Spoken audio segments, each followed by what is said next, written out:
Uranus est la 7e planète du système solaire par ordre d'éloignement du Soleil.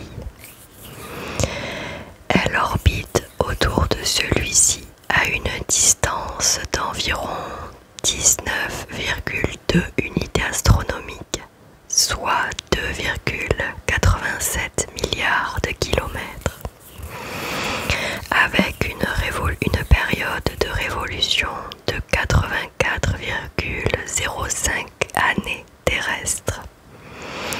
Il s'agit de la 4e planète la plus massive du système solaire et de la 3e plus grande par la taille. Elle est la première planète découverte à l'époque moderne avec un télescope et non connue depuis l'Antiquité.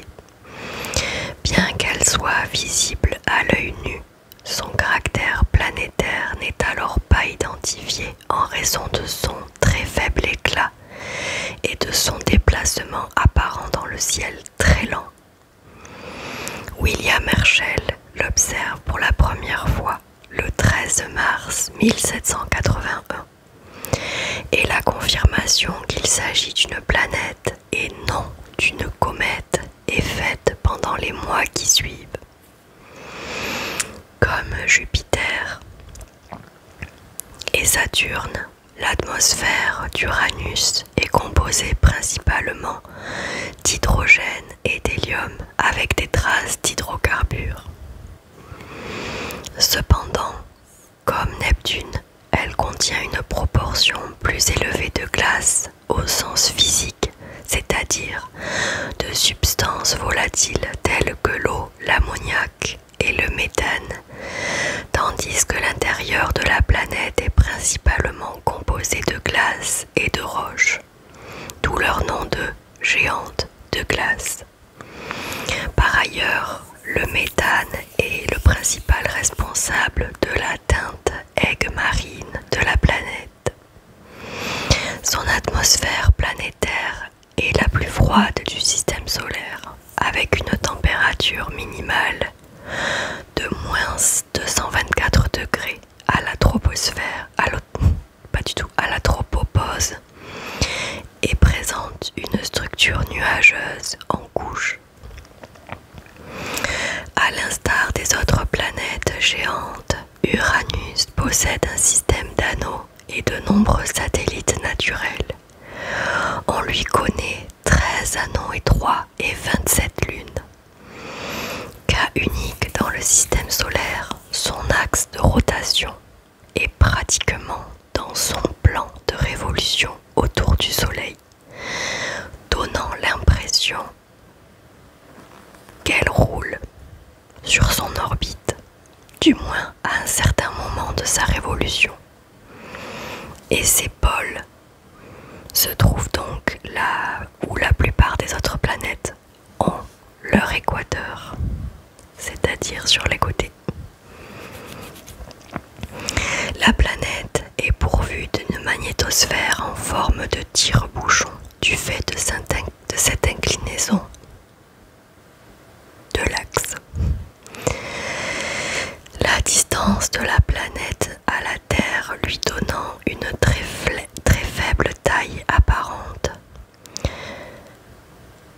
Son étude est difficile avec des télescopes situés sur la Terre. Uranus est visible une unique fois lors de la mission Voyager 2 qui en réalise un survol le 24 janvier 1986. Les images de la sonde spatiale montrent alors une planète presque sans relief à la lumière visible, sans les bandes de nuages ou les tempêtes associées aux autres planètes géantes.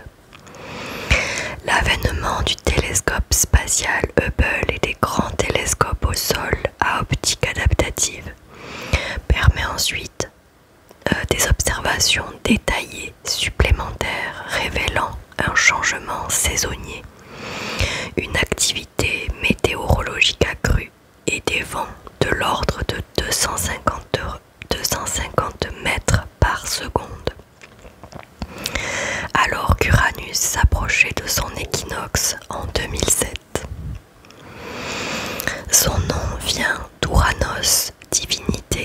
du ciel, Uranus dans la mythologie romaine, père de Cronos, Saturne, et grand-père de Zeus, Jupiter. Les caractéristiques physiques, masse et diamètre, avec une masse de 8,681 fois 10 puissance 25 kg. Uranus est un corps intermédiaire entre la Terre et les géantes gazeuses de grande taille comme Jupiter ou Saturne. En effet, la masse uranienne vaut 14,5 fois la masse terrestre, mais 1 sur 22 de la masse jovienne, donc un 22e. Par convention, la forme de la planète est définie par un modèle ellipsoïde de révolution où la surface est définie comme l'endroit où la pression atmosphérique est égale à 1 bar et est utilisée comme point de référence pour les altitudes.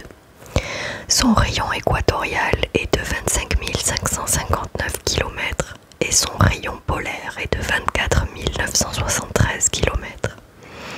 Ce dernier étant plus faible du fait de l'aplatissement causé par la rotation de la planète. Sa gravité à 1 bar est de 8,87 mètres par seconde au carré, soit 90% de la gravité de surface sur Terre.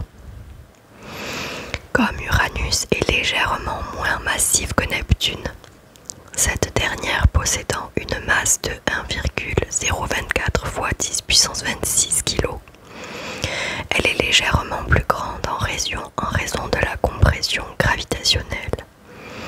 49 528 km de diamètre pour Neptune contre 51 118 km pour Uranus, avec un rayon d'à peu près 4 fois le rayon terrestre.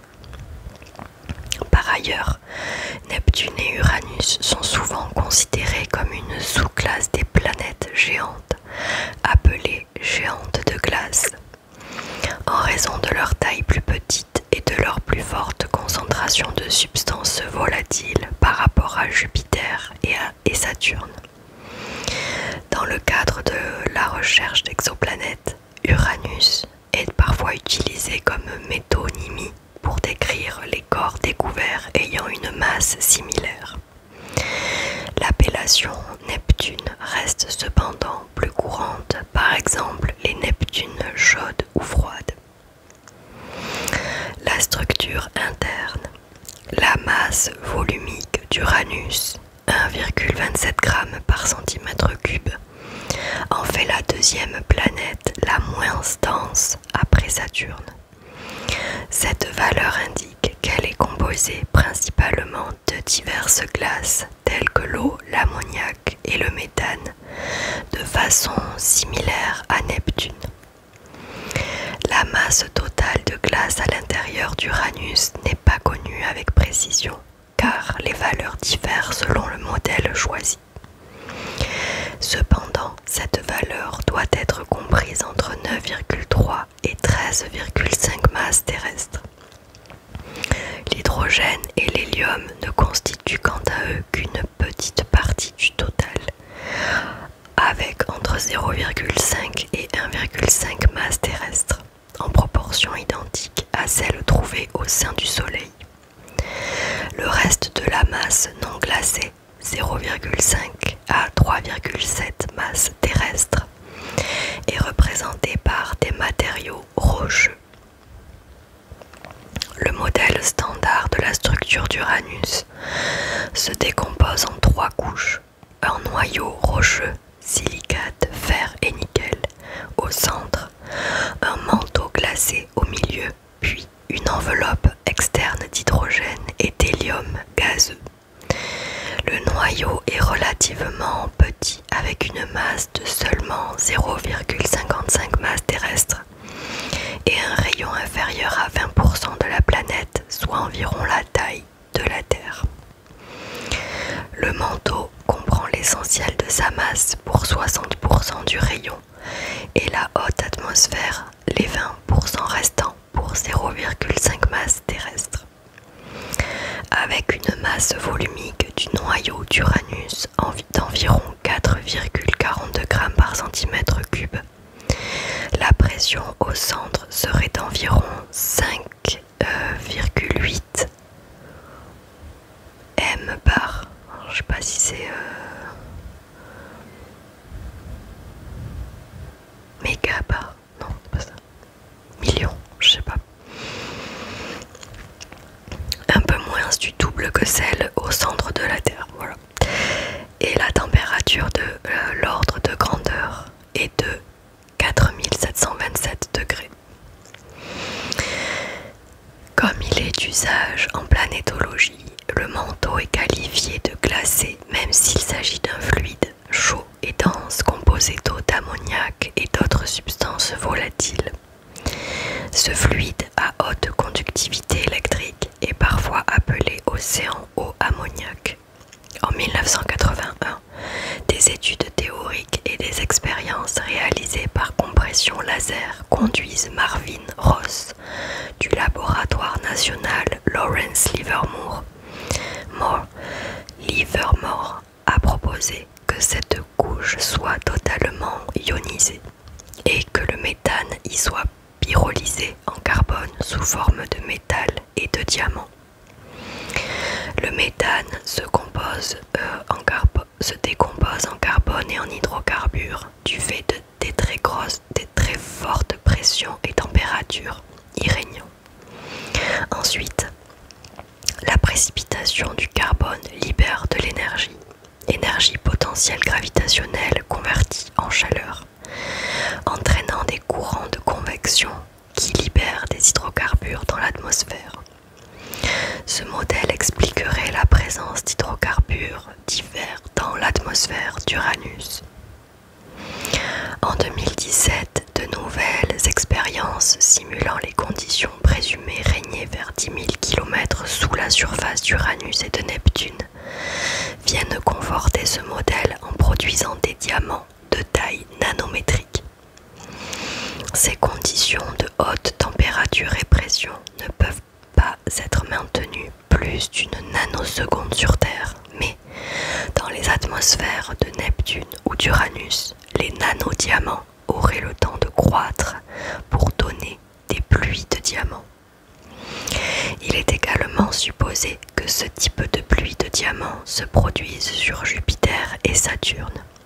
Aussi, le sommet du manteau pourrait être un océan de carbone liquide où les diamants solides flotteraient.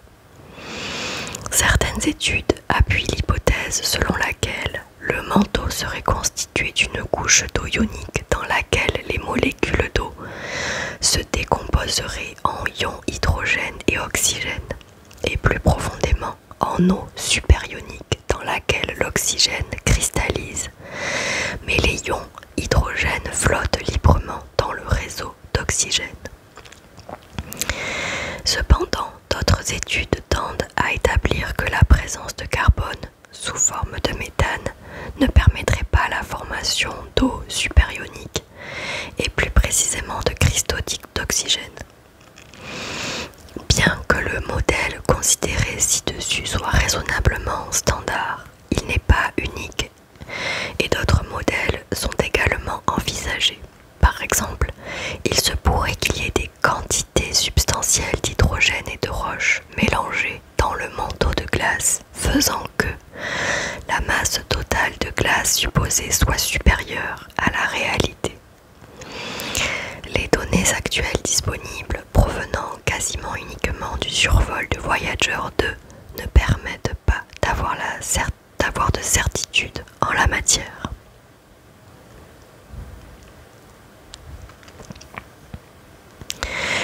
La chaleur d'Uranus semble nettement inférieure à celle des autres planètes géantes, y compris Neptune, qui a pourtant une masse et une composition similaires. En effet, si Neptune irradie 2,61 fois plus d'énergie d'énergie dans l'espace qu'elle n'en reçoit du Soleil, Uranus ne rayonne pratiquement pas de chaleur en excès. La puissance totale rayonnée par Uranus dans la partie infrarouge lointain du spectre est de 0,6 plus ou moins 0,8 fois l'énergie solaire absorbée dans son atmosphère. Cette différence de chaleur interne entre les deux planètes glacées explique la plus forte activité climatique et les vents plus rapides présents sur Neptune. La température la plus basse enregistrée dans la tropopause d'Uranus est de -224 degrés Celsius, faisant d'Uranus la planète la plus froide du système solaire. L'une des hypothèses pour expliquer cet écart avec Neptune est qu'Uranus aurait été frappé par un impacteur. En conséquence, elle aurait expulsé la majeure partie de sa chaleur primordiale et se serait finalement retrouvée avec une température centrale plus faible. Cette hypothèse d'impact est également celle utilisée dans certaines tentatives d'explication de l'inclinaison je mets des lettres là où il n'y en a pas, de l'inclinaison axiale particulière de la planète. Une autre hypothèse est qu'il existe une forme de barrière dans les couches supérieures d'Uranus qui empêcherait la chaleur du noyau d'atteindre la surface. Par exemple, la convection peut avoir lieu dans un ensemble de couches de composition différentes, ce qui pourrait inhiber la conduction thermique verticale ou faire apparaître une convection diffuse double qui pourrait être un facteur limitant. Il est cependant difficile d'expliquer simultanément le manque de chaleur interne d'Uranus tout en observant sa similitude apparente avec Neptune. Il est aussi possible que les activités atmosphériques sur les deux géantes glacées soient plus dépendantes de l'irradiation solaire que de la quantité de chaleur s'échappant de leur intérieur.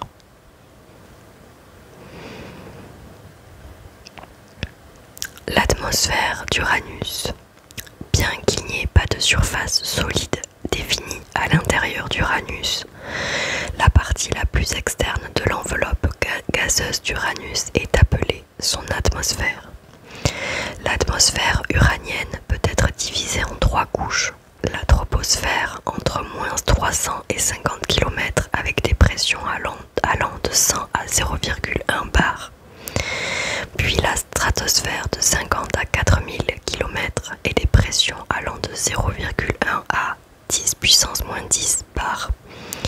Puis la thermosphère s'étendant de 4000 jusqu'à 50 000 km de la surface, soit près de 2 rayons planétaires depuis la surface à 1 bar. La composition. L'atmosphère d'Uranus, comme celle de Neptune, est différente de celle trouvée sur les deux géantes gazeuses Jupiter et Saturne. Bien que principalement composée, comme elle, d'hydrogène et d'hélium, elle possède en effet une plus grande proportion de substances volatiles telles que l'eau, l'ammoniac et le méthane. Par ailleurs, ce dernier ayant des bandes d'absorption proéminentes dans le visible et le proche infrarouge, il est la cause de la couleur aigue marine ou cyan de la planète. Des traces de divers hydrocarbures se trouvent dans la stratosphère d'Uranus, qui pourraient être produits à partir du méthane par photolyse induite par le rayonnement solaire ultraviolet. Parmi eux, et hormis le méthane, on trouve notamment l'éthane, l'acétylène, le méthylacétylène et le diacétylène. La spectroscopie révèle aussi des traces de vapeur d'eau, de monoxyde de carbone et de dioxyde de carbone dans la haute atmosphère, qui ne peut provenir que de sources externes telles que des comètes. Le climat sur Uranus. Aux longueurs d'onde ultraviolettes et visibles, l'atmosphère d'Uranus apparaît terne par rapport aux autres planètes géantes. Lorsque Voyager 2 survole Uranus en 1986, la sonde observe un faible taux de 10 caractéristiques. nuages sur toute la planète. Une explication proposée pour cette pénurie de caractéristiques est que la chaleur interne d'Uranus est nettement inférieure à celle des autres planètes géantes, dont Neptune, qui lui ressemble pourtant par ailleurs. La température la plus basse enregistrée à la tropopause d'Uranus est de -224 degrés Celsius, faisant d'Uranus la planète la plus froide du système solaire. En 1986, Voyager 2 découvre que l'hémisphère sud visible d'Uranus peut être subdivisé en deux régions, une calotte polaire brillante et des bandes équatoriales sombres.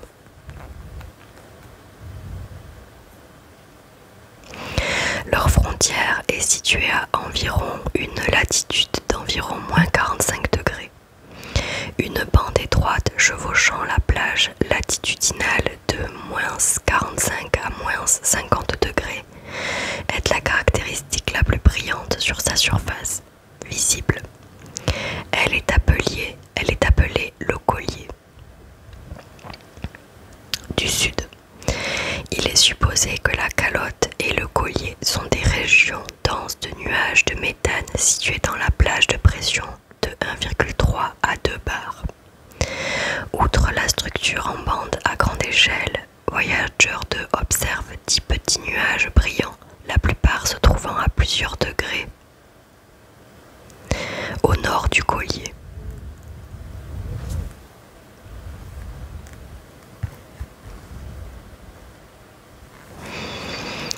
À tout d'autres égards, Uranus ressemble à une planète dynamiquement morte lors de ce survol. Aussi, Voyager 2 arrive au plus fort de l'été sud d'Uranus et ne peut donc pas observer l'hémisphère sud, nord. Au début du XXIe siècle, lorsque la région polaire nord apparaît, le télescope spatial Hubble et le télescope Keck n'observent initialement ni collier ni calotte polaire dans l'hémisphère nord. Uranus semblait donc asymétrique, lumineuse près du pôle sud et uniformément sombre dans la région au nord du collier sud.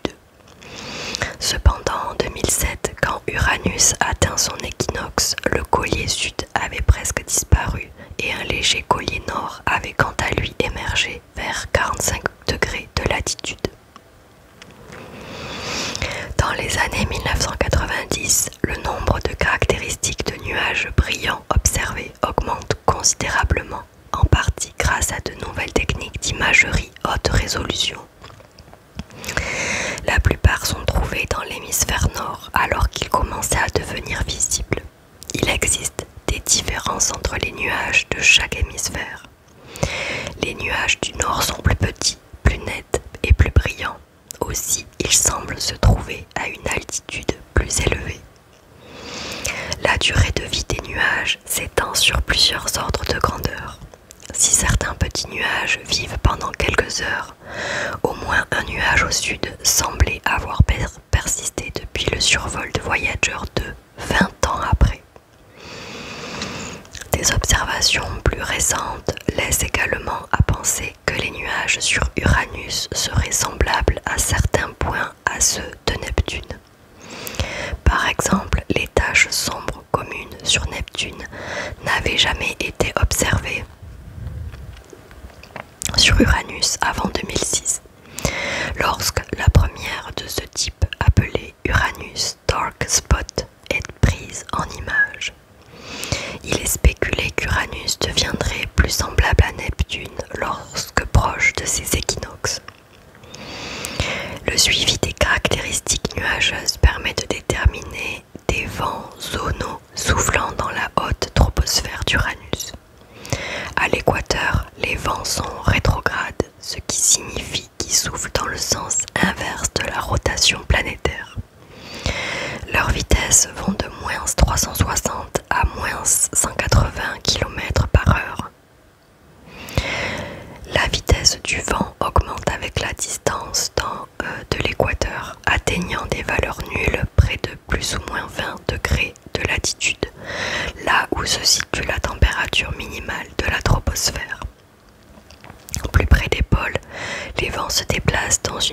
variation prograde.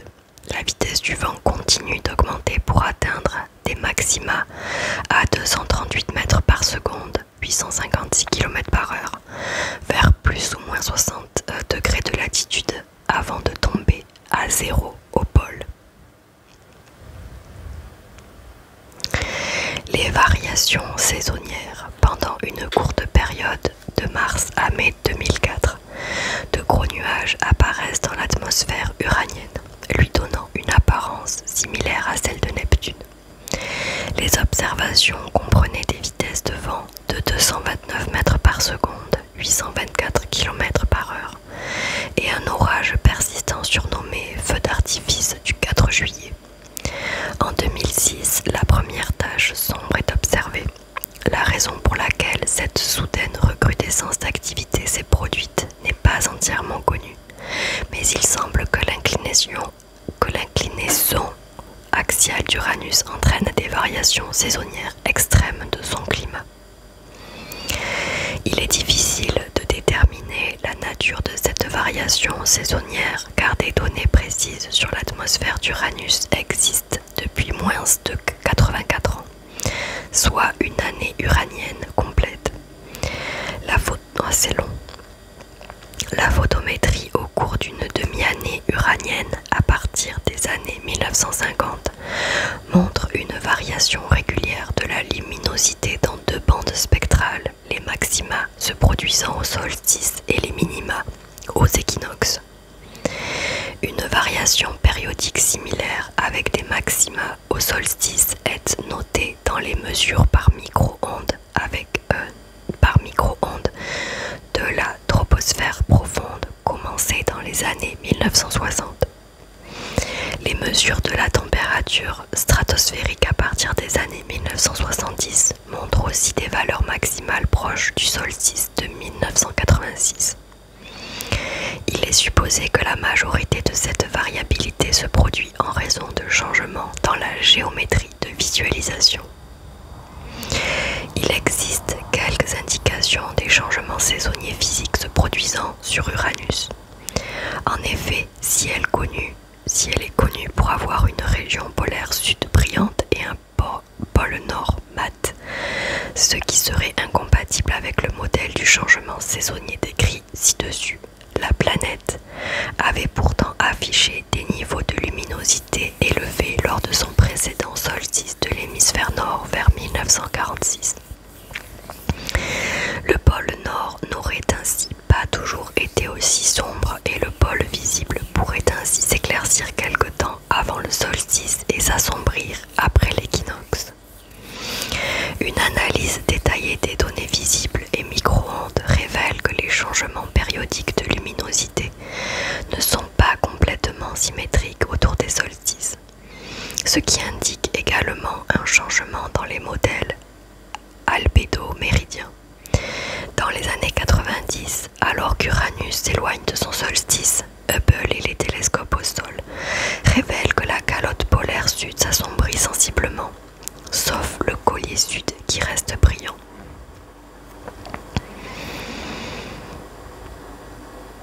Puis, l'hémisphère nord commence au début des années 2000 à connaître une activité croissante, comme des formations nuageuses et des vents plus forts allant jusqu'à 238 mètres par seconde, renforçant les attentes selon lesquelles cet hémisphère devrait bientôt s'éclaircir. Cela s'est effectivement produit en 2007 lorsque la planète passe son équinoxe. Un léger collier polaire nord s'est levé et le collier sud est devenu presque invisible. Bien que le profil de vent zonal soit resté légèrement asymétrique, les vents du nord étant un peu plus lents que ceux du sud.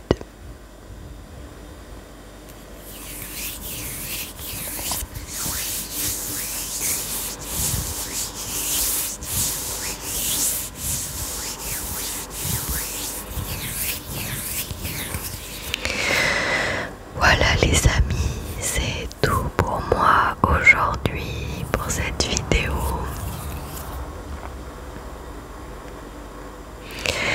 Ça m'a fait très plaisir de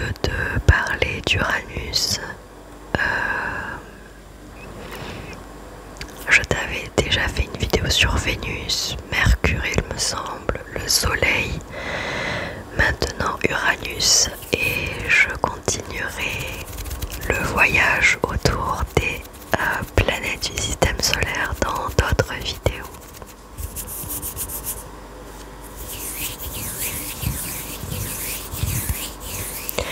J'espère que ma petite lecture chuchotée sur Uranus t'aura plu et détendu.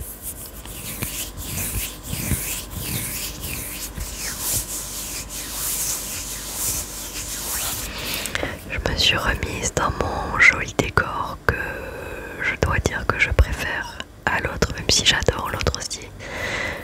Ici, je me sens quand même mieux. Et je trouve que c'est... Même je suis plus à l'aise ici. Je te fais de très très gros bisous. Prends bien soin de toi et prends bien soin de tes proches. Donc oui, je te laisse ici. Oui, je te fais de gros bisous.